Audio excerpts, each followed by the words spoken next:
Welcome to this episode of the Leading in Dentistry podcast. I'm Dr. Wes Eggett. After spending the last 20 years in a variety of leadership positions, and as a student of leadership myself, I started Leading in Dentistry to share what I found and to continue learning with you. If anything from this episode stands out, check out the show notes, our online courses, or one-on-one coaching on leadingindentistry.com. Hello and welcome back to another episode of the Leading in Dentistry podcast. I'm Dr. Wes Eggett. For those of you new to the podcast, I'm a practicing associate dentist just outside of Denver, Colorado, and I started Leading in Dentistry to help develop the leadership skills of each team member in the dental office, not just the business owner. And I started this podcast specifically while I'm not an owner of any dental practice, as I really want to get across the message that you don't need to wait until you're in charge to be a leader. Now, this episode of the podcast is a little different. It is a crossover episode where I was actually being interviewed by Dr. DeAngelo Webster on the Practice Biopsy podcast. And I wanted to share it here because it was a good conversation to approach Leading in Dentistry and the types of things that we're trying to do at Leading in Dentistry from a fresh perspective and a new set of eyes. In this episode, we go over the basics of the Teach Leadership model. We talk about how to create systematic and measurable growth as a leader.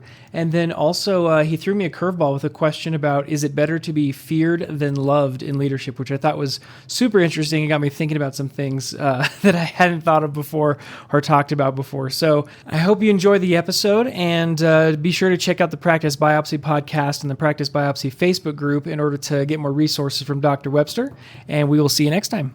Hey, Practice Biopsy, DeAngelo here today with another awesome guest on the podcast. We've got Wes here, and I've been a fan of his stuff for a really long time. I was just telling him before we turned on the recording that I followed his stuff, and I'm honored to be able to finally talk face-to-face. So I'm going to have some questions today about leadership, which I kind of consider Wes an expert in. He's going to talk a little about his journey to becoming a better leader, and hopefully give us some advice, some stories, some anecdotes, tips, and strategies so we can be better leaders in our own lives as well. So Wes, go ahead and tell the audience a little bit about where you practice, where you're at, and how you went down the rabbit hole of learning to become a better leader. Sure. Well, thank you very much. I appreciate it. It's an honor to be here as well. I've also followed your stuff forever. So, and honestly, I can't consider myself an expert. I don't pretend to be an expert, but I started Leading in Dentistry to give me a place to basically an outlet, so I didn't have to tell my wife like every sentence that I say to her starts with. So I was listening to this podcast, and so if I listen to a lot of podcasts, I listen to a lot of audiobooks, and leadership has fascinated me forever. But we'll get a little bit more into that later. I am from Colorado. I did dental school in Southern California at Western University, and then spent 4 years in the Army at Fort Leavenworth in Kansas. If you've heard of Fort Leavenworth, that's where the military prison is. So I did work at the prison. That was super interesting time to start my career right around COVID in a prison, which was awesome. And then along the way, I fell in love with leadership. I've always wanted to get involved with practice ownership, something I've always wanted to do. And right now I'm still an associate. And a number of reasons for that. But I started Leading in Dentistry specifically before I got into practice ownership, because the whole message is I really want people to know that you don't have to wait until you're in charge to be a leader. You can take ownership over your domain. You can take leadership and ownership over what it is that you do over your position, regardless of who you are in the dental office. And there's so many resources for business owners, the dentists, but there's not very many resources out there for associates, assistants, office managers, hygienists, that kind of thing. So I know there's a lot out there, but focusing on specifically leadership, that's really my angle where I want to come at it. Just to share a lot of things that I've come across and things that have worked for me, but then also to help people, tap into something that they've wanted to do and don't really know how to get into it. Nice, man. What in your journey to leadership, talk about like the evolution of that. Like, has it been a slow and steady process? Has there been like one thing that, like, whether you heard it on a podcast or you read it in a book and it like clicked and it made a big difference for you, or was it just a slow evolution in every sense of the way? Great question. So leadership has been something I've always been interested in. Like all the way down to being a kid in like fourth grade, getting involved with student government, student council, that kind of thing. And I did that all the way through high school. My parents were very big on helping push us into leadership positions.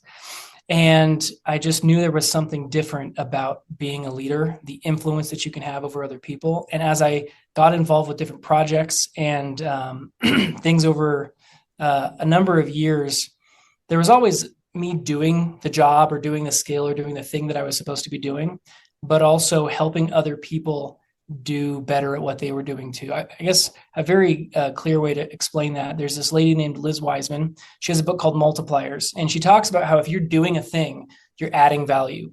But if you are helping other people to do the thing better, you're multiplying value. And so I just found that I could multiply my value and make my efforts go farther if I was able to help other people to do the same thing. So that's kind of what got me involved with like my own personal leadership, right? Learning more things about it. And then what I came to realize was helping other people to be better leaders is like, it's multiplying the multiplication. So it's like, you're not just doing your efforts, you're helping multiply your value. But if you can build other leaders, then you help them multiply value as well.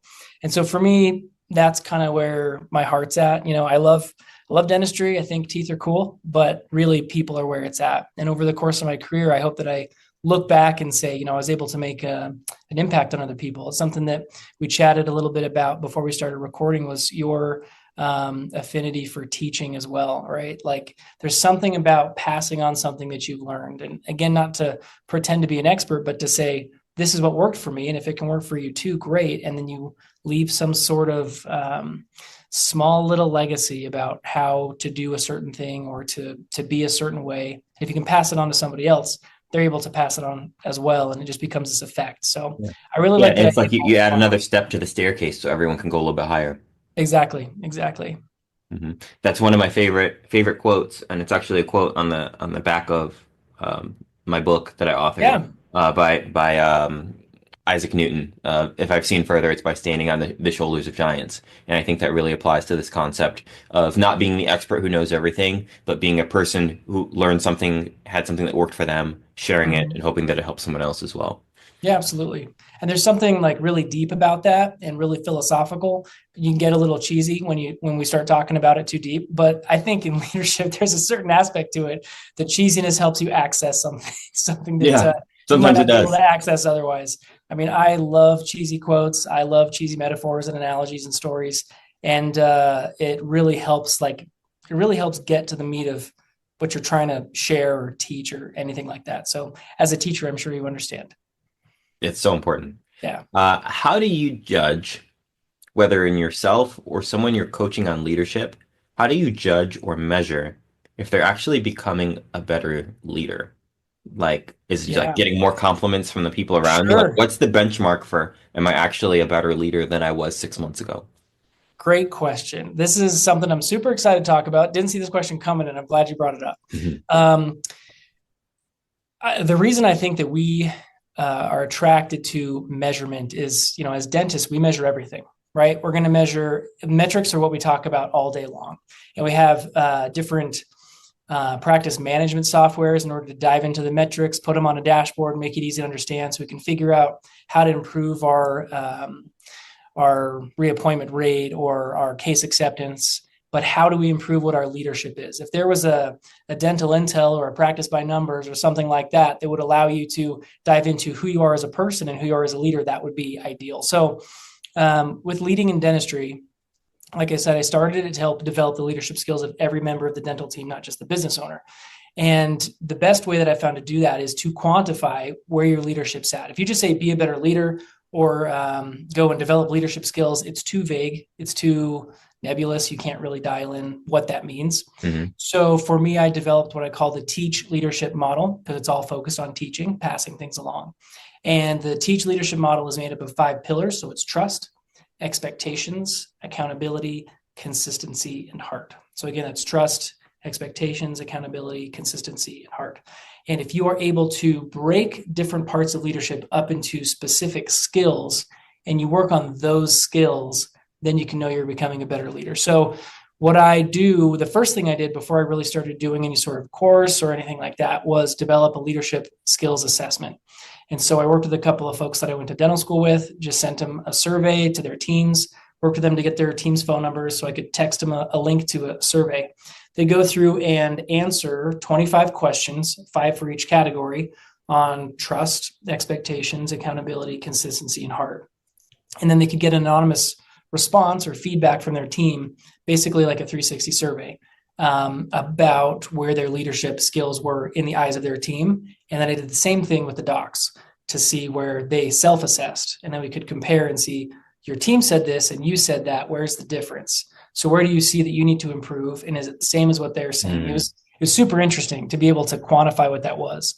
And then the idea behind, now I'm doing a 90-day leadership development program. So you take one of those self-assessments and a team assessment in the beginning, if your team's on board for doing it, if you want to do it with your team, and then do the 90-day program. And at the end, do it again and see where you developed and how you changed. So it is very difficult to quantify what it is, but if you can have a way to grasp it and then focus on specific skills to develop trust, to set expectations, to hold people accountable, and then do that with consistency and with a certain level of heart and passion.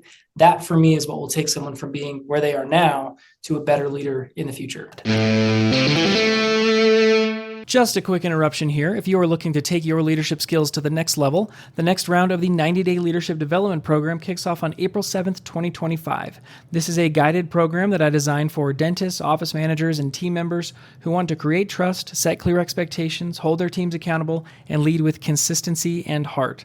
The course has on-demand training, self-assessments, bi-weekly coaching calls, and direct leadership troubleshooting, and you'll get everything you need in order to elevate your leadership. Spots are truly limited. I can only do this for a couple of people at a time, so head to leadingindentistry.com/courses to sign up. While you're there, check out the Team Lead Crash Course and the course on leadership for associate dentists as well. I like that. I didn't think you'd actually have an answer for a way that it would be quantifiable, but it sounds like you kind of do have one. And it's not really, but that's as close as I've been able to. It's the closest that I've seen. I mean, I haven't seen anything closer, especially in dentistry. Yeah. What do you think about the quote in leadership, that it is better to be feared than loved? Okay, so my thoughts about fear versus love. I'm not going to say it's better to be feared than loved. There was a guy named Patrick Sweeney who he was a social psychologist around the time of 9/11.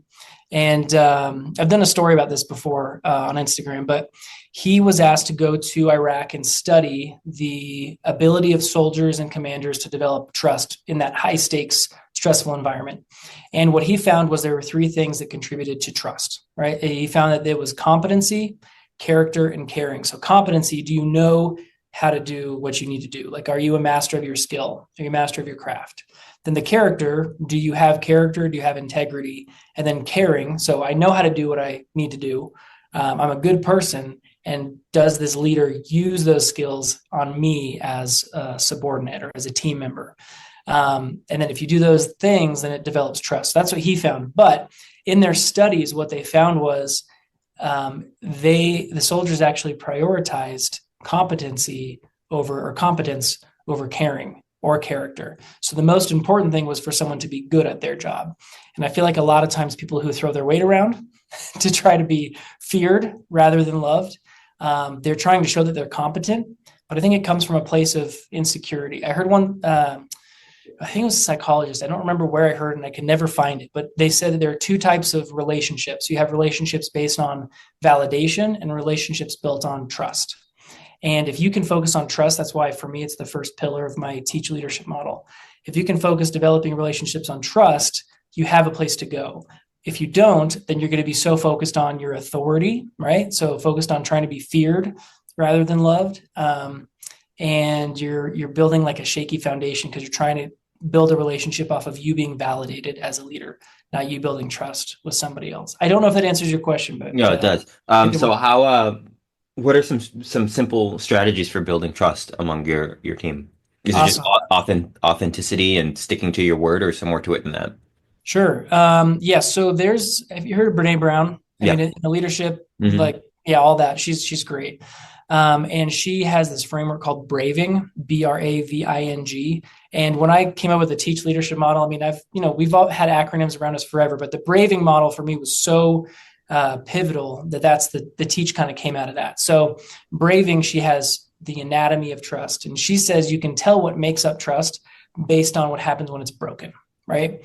So if you go to the doctor, you got to know what's broken, what it's called, so you can fix it. So that's what she calls this anatomy of trust. Mm-hmm. So Braving is boundaries, reliability, accountability, something she calls the vault, so keeping confidences, integrity, non-judgment, and generosity. And so for me, the same way with teach, if you can break that down into things that you need to work on, with Braving, you can break it down into how to build trust. So if you think about trust, not necessarily with what can I do to build it, but you can recognize it when it's broken, right? Mm-hmm. So when it's broken, how did it break? Was it because you didn't have boundaries set in place or someone didn't respect your boundaries? Was it because someone wasn't reliable? Was it because someone didn't hold themselves accountable, or you weren't able to hold them accountable? They didn't take accountability for their actions. With the V, that's again the vault. So did they share something with someone that they weren't supposed to, that wasn't theirs to share? Do they have integrity? Do they approach you with non-judgment, or do they approach you with generosity, make generous assumptions of the things that you're doing? So for me, if you focus on those things, then you'll be able to develop trust much better. I was talking with Zach Shelley. He's an office manager and has a lot of really good ideas on being an office manager and being a leader in a dental practice. Mm-hmm. And one of the things that he said, so that tactically, what does this look like in a practice? He said, I go around and I check in with people. I don't check on people. And for me, that was like perfect application of all of that. You develop trust, you give trust first, and then you're able to develop trust from that. I like that a lot. What do you think about along the lines of like building trust and having consistency? I feel like with my experience with teams and reading about teams and podcasts and mentors, a big theme is that you have consistency. The way you treat someone is the way you treat someone else, and you're fair across the board. Yeah. But I was watching a Michael Jordan documentary about the Chicago Bulls. I don't know if you watched it. It was called The Last Dance. Oh, yeah.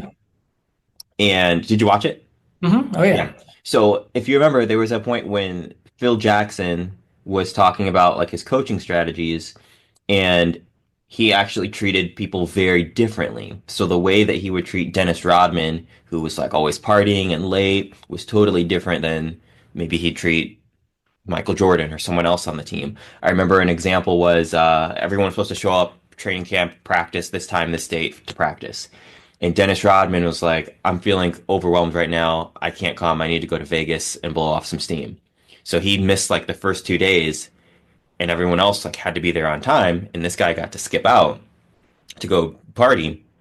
Then he showed up, their team rapport was established, and they won the championship, and everything was great. But like he held a different standard for this one guy, and he had like a very individualized approach. So the way he treated Dennis Rodman, Michael Jordan, and like the 10 other guys, I feel like Phil Jackson gave them he was like consistent for them, but not consistent for the group. You know what I mean? So like Dennis Rodman knew what to expect, Jordan knew what to expect, the other guy knew what to expect, but they all were going to get something different. So what are your thoughts on treating everyone the same versus having a more individualized leadership approach, like per person, like different expectations per person versus unified expectations for the team? Yeah. I'm a fan of unified expectations, but I know that individuals need different attention. So I have 3 kids. I have a 9-year-old, a 7-year-old, and next month a 4-year-old. And they each need something else, even though they're all my kids and my family has like a specific family culture on how we do things. I know that they each need something else in order to reach their potential, and people are the same thing. One of the things that I think is cool about leadership is you're dealing with people, and people are the ultimate puzzle. Yeah. Like, I don't know, like growing up, I played a lot of video games, and I liked getting to a level where I could beat it. And over time, you get to a point where like it becomes not fun anymore because the puzzle, you can figure it out, right? The puzzles become repetitive. Yeah. But with people, you could approach a person in a particular way, and you could approach the same person the exact same way, and it may not work another time. Mm-hmm. And then you could approach a different person that same way and it might work, so there's always these variables on what's going to work with what's going to work with which person. And that's why people, for me, are the ultimate puzzle. And so you have to tailor your approach to the person, know your audience, know what you're trying to do. I think if you have an overarching consistency, then that's the most important thing. So in the 90-day development program, I talk about consistency in process and consistency in personality.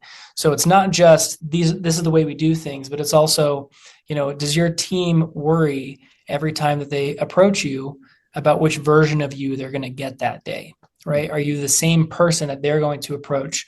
And I think as the leader, you hold that responsibility to be as consistent as possible in how you're treating them. But to more directly answer your question, I am a fan of more unified things, unified expectations. And I feel like especially in dentistry, we have to be so particular about how we do things that just because someone doesn't fall into the mold of what you want or what you're expecting from your practice doesn't mean that they won't fit in somewhere else. And I don't mean, like, a lot of times when we talk about letting somebody go or freeing them up to a new future, it seems like it's a euphemism for just firing them and letting them go. But I genuinely believe the leader's job is to raise people up to leave. And I hope that I can get a staff that's consistent, but we had a lot of turnover for a while there. And it wasn't it was happening to let people go. And now we have someone who's leaving on really good terms. And we were having this discussion. She's getting emotional this week, talking about how sad she is to leave because she's got other things she has to pursue and she's moving and things like that. And I told her, the job of the leader is to develop people to the point that they can move on and that they choose to move on. But if you have to develop someone and they're not developing, then they need to move on because they need to find somebody or somewhere else to go, right?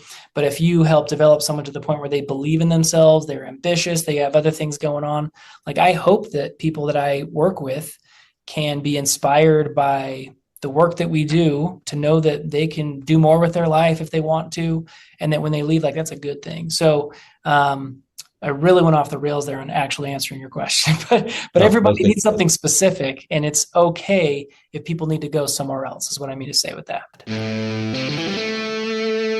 Just a quick interruption here. If you are gaining some value from this podcast, if you enjoy it in any way, if you think someone else could benefit from it, then go ahead and share this with a friend, share it with your team, share it with a colleague. It really helps support the show. Now let's get back to it. Talk about the growth and development, because in many industries, many jobs, you hear I started at the bottom and I worked my way to the top. In dentistry, there's these barriers, a hygienist can't work her way to the top and become the dentist. So how do they still develop and feel like they're growing? How do you have your team feel like they're growing, becoming better, becoming more valuable, more skilled? Bettering their lives when they have the cap of you really can't work your way up to become the dentist. Sure. Unless you leave and start over and go to school. Yeah. I have my own answer for this, but I'm curious what you think as well. So I think there are two different things. There's onboarding and there's training, right? So a lot of people will have an onboarding process and they think that onboarding is the same as training, and it's really not. Onboarding is getting people just into the practice. Training is helping develop them after they've got the basic skills. So we work with at our practice, we've worked with the Team Training Institute. They have something that they teach called the 3-3-3. So for onboarding, what does someone need to know at the first 3 days, first 3 weeks, and first 3 months?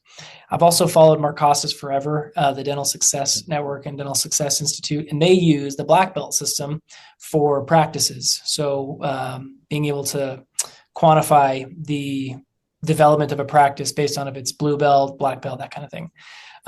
So what I kind of blended those together. In our practice, we've developed the 3-3-3, so the onboarding process, but then every team member also has a black belt system. So they start off after they've done their onboarding. So after 3 months, they're a white belt. And with that white belt, for a certain period of time, they're working on their yellow belt skills. And so it's skills that allow them to take the next step. And then after that, it's the blue belt. And then after that, it's the black belt. And then once he gets to the black belt, then it's involving not just skills of my position, but also cross training, being able to be a white belt in the other areas of other positions in the office. And then I was an Eagle, growing up an Eagle Scout, right? So I remember doing an eagle project, and I wanted to bring that into this. So as part of that black belt, they have to do some project that's going to develop the practice and grow the practice to show they're contributing.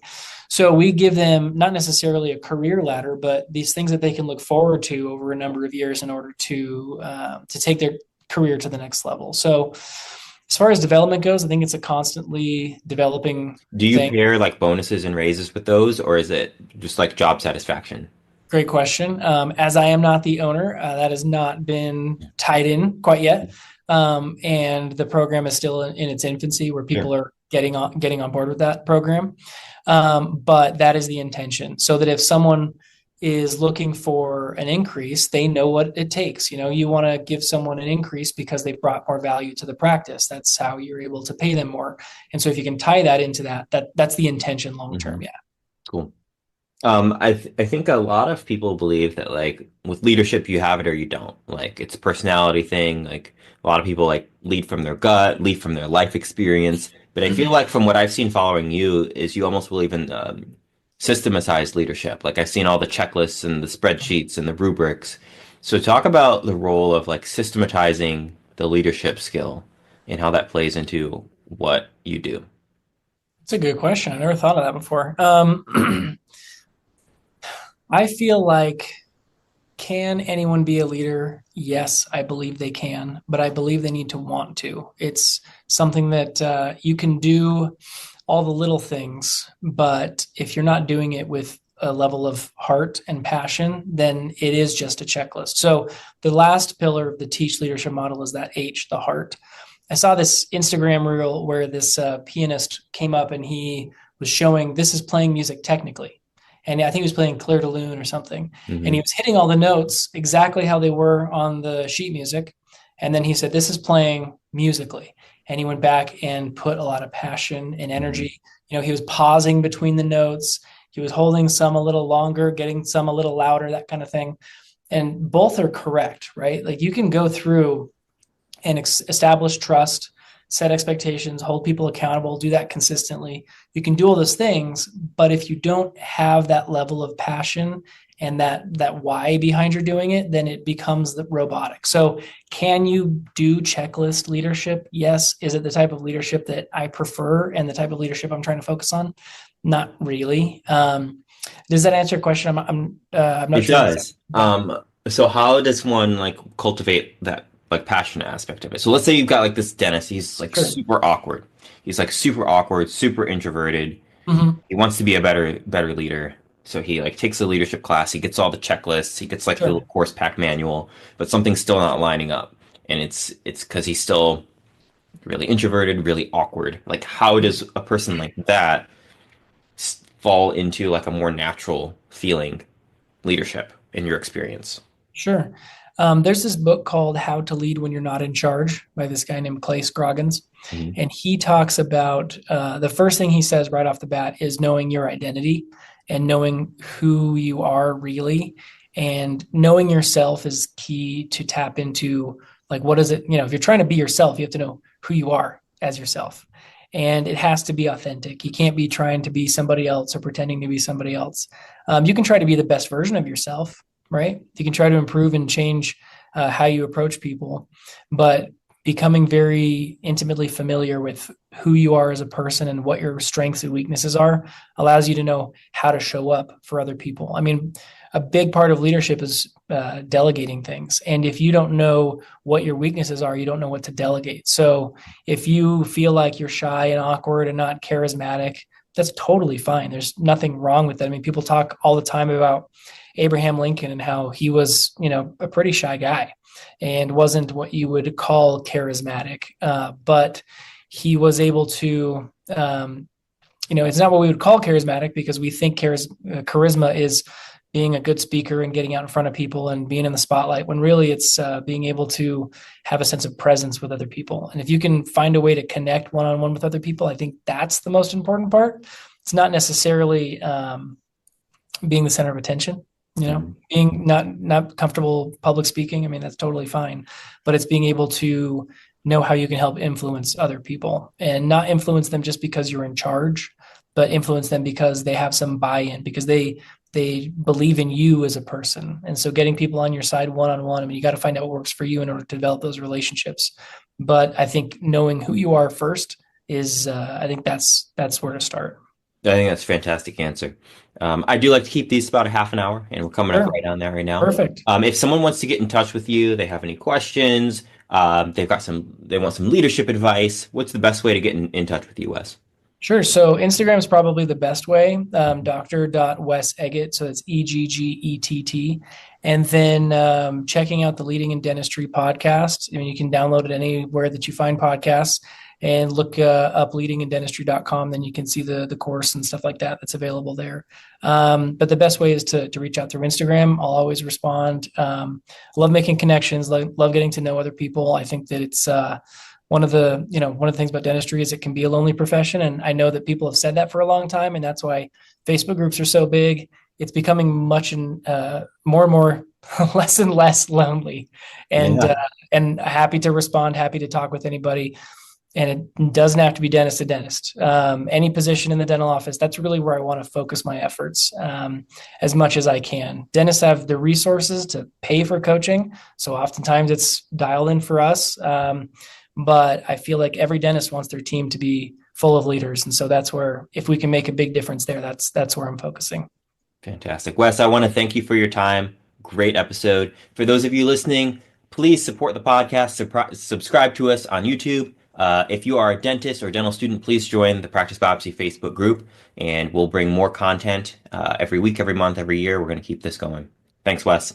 Thank you, man. Appreciate it. Absolutely. Anytime. And that's it for this episode of the Leading in Dentistry podcast. If you learned something today, please leave a 5-star review and share the episode with a friend. If you're ready to take the next step for yourself or provide leadership training for a team member, visit leadingindentistry.com to check out our online courses and one-on-one coaching.